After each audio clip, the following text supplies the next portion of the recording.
Olá pessoal, dando continuidade aos nossos trabalhos dentro da classificação dos direitos transindividuais, vamos tratar agora dos direitos ou interesses individuais homogêneos. Lembrando a premissa que a gente já fixou em aulas anteriores, os direitos individuais homogêneos, como o próprio nome faz supor, são direitos individuais que vão receber uma tutela coletiva, ou seja, trata-se de uma tutela coletiva de direitos. E essa tutela coletiva de direitos vai gerar o que se chama de ação acidentalmente coletiva. E essa chamada ação acidentalmente coletiva, vocês também vão encontrar na doutrina com o termo ação pseudo-coletiva. Mas isso vai ser papo de uma aula específica. Mas vamos lá, vamos seguir aquele mesmo roteiro que a gente usou para os direitos difusos, para os direitos coletivos em sentido estrito e agora para os direitos individuais homogêneos. Vamos começar com a parte subjetiva, né, com os aspectos subjetivos dos direitos individuais homogêneos. Abram, por gentileza, no artigo 81, parágrafo único, inciso 3 do Código de Defesa do Consumidor, 21, parágrafo único da Lei do Mandado de Segurança e o 103, inciso 3 do Código de Defesa do Consumidor. A gente vai usar essas três normas aqui como base para o nosso estudo, ok? Primeiro, qual o vínculo que existe entre os sujeitos que titularizam os direitos individuais homogêneos, considerando que os direitos individuais homogêneos têm uma perspectiva bem diversa dos anteriores. O vínculo, segundo a doutrina e segundo a própria classificação que você vai encontrar lá no Código de Defesa do Consumidor, é um vínculo fático. Cuidado, não é uma circunstância de fato como tem lá no direito difuso. Aqui é um vínculo fático, ou seja, um fato comum. Há um fato que liga todos os sujeitos. E aí percebam, não havia qualquer tipo de relação entre os sujeitos até a ocorrência do fato. Por isso que vocês vão encontrar na doutrina o termo vínculo ex post factum. Vínculo ex post factum. Então, o fato que é comum. Aí hoje você já vai trazer à mente uma ideia que você estuda lá em processo civil. Quando o fato é comum, ou seja, quando há uma comunhão de fatos, você está diante do chamado litisconsórcio facultativo. E o litisconsórcio facultativo pode conter múltiplas partes, ou seja, muitas partes, o chamado litisconsórcio multitudinário. Só que muita gente acaba confundindo litisconsórcio multitudinário com uma ação coletiva para tutela de direitos individuais homogêneos. Não confundam. Tá? Litisconsórcio multitudinário não é ação coletiva. Então, se todas as vítimas propuserem a ação em conjunto, isso não é uma ação coletiva. Isso é uma ação individual proposta em regime de litisconsórcio. Agora preste atenção na frase que eu vou falar para vocês. Quando há um vínculo de fato entre essas pessoas, há um fato comum a todas, isso lá no 114 do Código de Processo Civil, isso possibilita um litisconsórcio. Então cuidado, é possível, e até porque os direitos são individuais e portanto divisíveis, como veremos daqui a pouco, então é plenamente possível que as vítimas e até os seus sucessores se reúnam em litisconsórcio para buscar os seus direitos. Mas não confundam, repito mais uma vez, litisconsórcio multitudinário com ação coletiva. Tudo bem? A gente vai ter uma aula específica sobre o que é ação coletiva, quais são as suas características, e aí vocês vão entender por que eu estou dizendo que não é um litisconsórcio multitudinário, mas já deixe isso anotado. Fechou? Então matamos o vínculo. O vínculo é fato comum. Quais são os sujeitos? Ou seja, como que eu vou identificar os sujeitos que titularizam o direito material individual homogêneo. A doutrina é tranquila quanto a isso. São sujeitos determinados, são sujeitos plenamente individualizáveis. Ou seja, eu consigo identificar no seio da coletividade quem titulariza o direito material subjacente à demanda. Tranquilo, com cuidado, porque não são sujeitos que eu não consigo identificar. Não são sujeitos que estão ligados por meio de um vínculo jurídico. Então eu consigo, não só no plano abstrato, como no plano concreto, identificar os sujeitos. Exemplo, vamos imaginar turistas que não têm qualquer vínculo jurídico entre eles, ou seja, não há uma relação jurídica base entre eles, turistas que estão em algum lugar e que sofrem um dano que atinge todos de maneira uniforme. O que se trata? São direitos individuais homogêneos. Ah, professor, então eles podem promover ação em conjunto por meio de litisconsórcio? Podem. Como há uma comunhão de fato, eles podem promover litisconsórcio. Professor, e se eles criarem uma associação e essa associação promove uma ação por meio de substituição processual, ainda é um litisconsórcio? Não. Aí, no caso, se a associação propuser a ação em seu próprio nome, mas em favor desses associados, que são aqueles que sofreram a lesão, aí eu já estou diante de uma ação coletiva. Beleza? Vamos agora para o aspecto objetivo. A gente vai usar aqueles 3 mesmos critérios: divisibilidade, transmissibilidade, disponibilidade. Então, divisibilidade, transmissibilidade, disponibilidade. Mesma coisa que a gente viu nos outros 2 interesses que já estudamos. Ok? Então vamos lá. Começando com divisibilidade.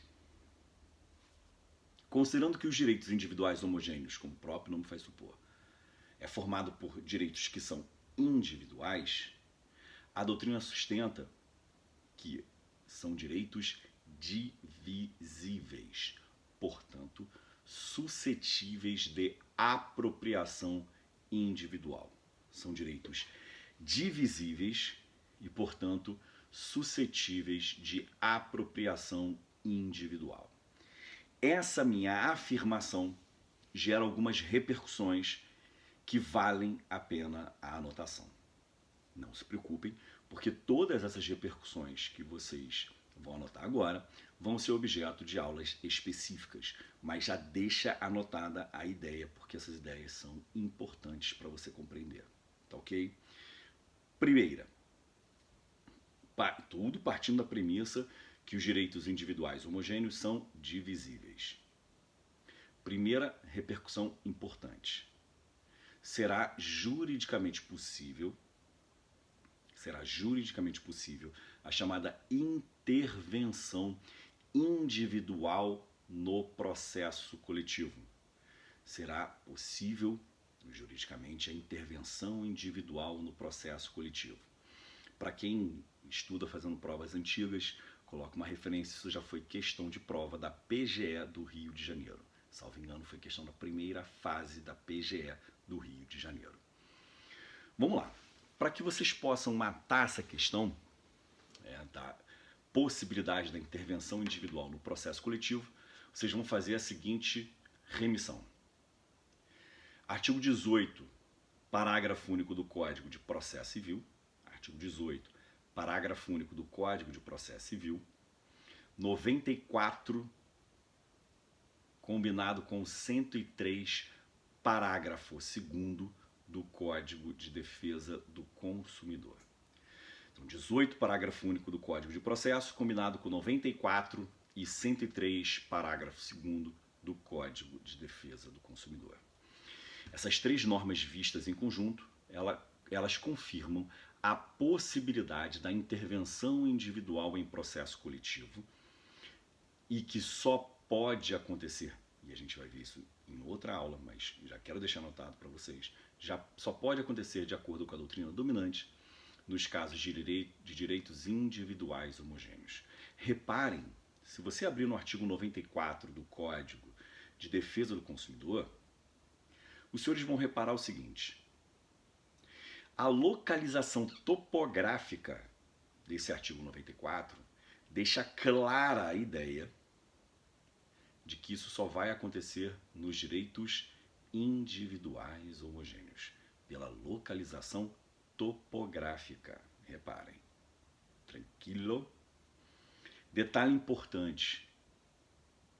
Se ocorrer essa intervenção individual, aí você vai lá, por favor, no 103, parágrafo 2º do CDC.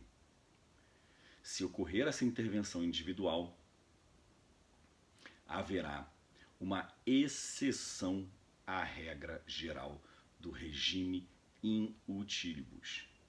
Se ocorrer essa intervenção individual, haverá uma exceção à regra geral do transporte in utilibus. Reparem, senhores. Qual é a regra geral do regime in utilibus? Nem do transporte in utilibus. Qual é o regime in utilibus que fica melhor? A regra geral é a seguinte: o resultado do processo coletivo só atinge a esfera jurídica individual para beneficiá-la, jamais para prejudicá-la. Então, o resultado do processo coletivo só vai atingir a esfera jurídica individual para beneficiá-la, jamais para prejudicá-la. Guarda essa informação.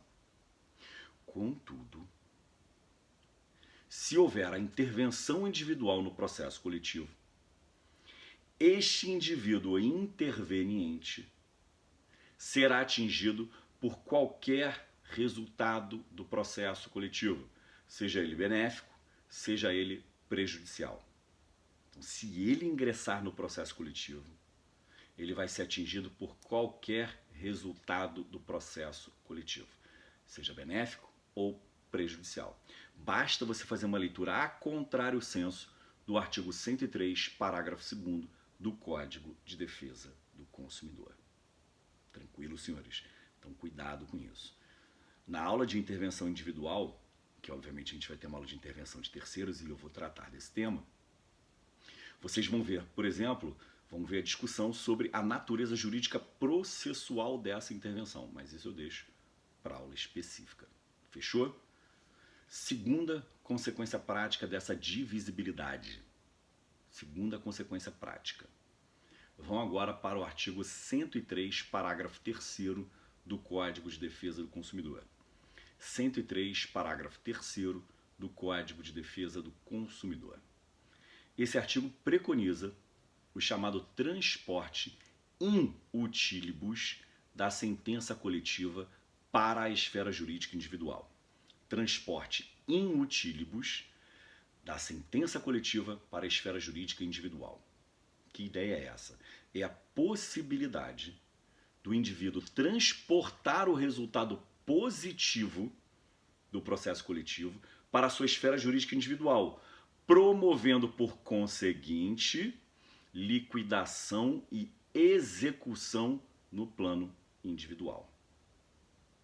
Façam referência aos artigos 95, 97, 98, 99 e 100. 95, 97, 98, 99 e 100, todos do Código de Defesa do Consumidor. Tranquilo? Então vamos lá. Essas duas consequências vocês têm que ter na mente de vocês, porque essas duas consequências partem justamente dessa divisibilidade. Segunda característica do plano objetivo. Considerando que os sujeitos que titularizam direito individual homogêneo são determinados, os direitos individuais homogêneos passam a ser transmissíveis. Eles passam a ser transmissíveis. Tudo bem? E a terceira característica, e aí que é importante, e quanto à disponibilidade? Os direitos individuais homogêneos são disponíveis ou indisponíveis? E a gente vai ver que tem uma relevância gigantesca para o aspecto processual. Vejam, os direitos difusos e os coletivos em sentido estrito, eles são indisponíveis. Não tem exceção, eles são indisponíveis. Essa é a essência dos direitos difusos e dos coletivos em sentido estrito. Já os individuais homogêneos, como regra, eles são disponíveis. Eles são disponíveis. Porém, podem ser, no caso concreto, vai depender da análise casuística, eles podem ser indisponíveis. Então eu vou ter nos direitos individuais homogêneos tanto direitos que são disponíveis quanto direitos que são indisponíveis. Tudo bem até aqui? Qual é a importância de você trabalhar essas duas possibilidades? Disponibilidade do direito individual homogêneo e indisponibilidade do direito individual homogêneo. Eu vou trazer uma de cara e nas repercussões processuais a gente vai ver outras. De cara, muda por completo a atuação processual do Ministério Público. Muda por completo a atuação processual do Ministério Público. Reparem, a legitimidade do Ministério Público para a tutela de direitos individuais homogêneos, de acordo com a tese doutrinária dominante, STJ e Supremo, essa atuação do MP está vinculada aos direitos individuais homogêneos indisponíveis. Então o MP só pode atuar processualmente para a tutela de direitos individuais homogêneos se os direitos forem indisponíveis. Só que tem mais um detalhe. Para o STJ, por exemplo, não basta que o direito seja indisponível. O direito tem que ser indisponível e com relevância social. O direito tem que ser indisponível com relevância social. Há autores que falam o seguinte, bom, se o direito individual homogêneo tem relevância social, ele já é indisponível na essência. Porque se ele ostenta relevância social, não há como o seu titular dispor desse direito. Então essa relevância social é mais importante do que a disponibilidade em si. Porque se houver relevância social, o direito passa a ser indisponível. E aí, obviamente, o MP tem que atuar. Por que esse dado ele é levantado para questionar, permitindo ou não permitindo, a atuação do Ministério Público? Para que vocês possam entender a razão subjacente, abram, por favor, na Constituição. Vocês vão começar com o artigo 127 da Constituição. Artigo 127 da Constituição. Se você reparar o artigo 127, ele traz o que alguns chamam de esboço do que seria o conceito de Ministério Público. Esboço daquilo que seria o conceito de Ministério Público. Fala que é instituição indispensável, o Estado Democrático de Direito, parará, trazendo tudo lá. E no final, veja se não fala em tutela de direitos que são indisponíveis. Então, a atuação do MP está atrelada a isso, não é atrelada a direito patrimonial, mas sim a direito indisponível. E aí, se você faz o cotejo entre esse artigo 127 e o 129, inciso 3, com mais reforço ainda, você vai ser obrigado a concluir isso que eu acabei de vos passar. O artigo 129, ele elenca, melhor colocando, ele elenca as funções institucionais do Ministério Público. Elenca as funções institucionais do Ministério Público. Dentre essas funções institucionais está a instauração de inquérito civil e a propositura de ação coletiva, e vejam, direitos difusos e coletivos. O legislador constituinte não falou em direitos individuais homogêneos. Então, muita gente levantou a bola logo. Pô, então o MP não pode atuar para a tutela de direitos individuais homogêneos, porque o 129, inciso 3, não fala nada. Mas aí, se você combinar o 129, inciso 3, com o 127, aí você fechou. Olha, direitos difusos, coletivos e os individuais indisponíveis. Tanto é verdade que, reparem, o artigo 201 do ECA. Reparem lá o artigo 201 do ECA. vocês vão olhar os incisos 5 e 9 desse artigo 201 e vocês vão ver que o legislador fala em direitos indisponíveis. Olha também o artigo 81 do Estatuto do Idoso. Você vai ver que o legislador também fala em direitos indisponíveis.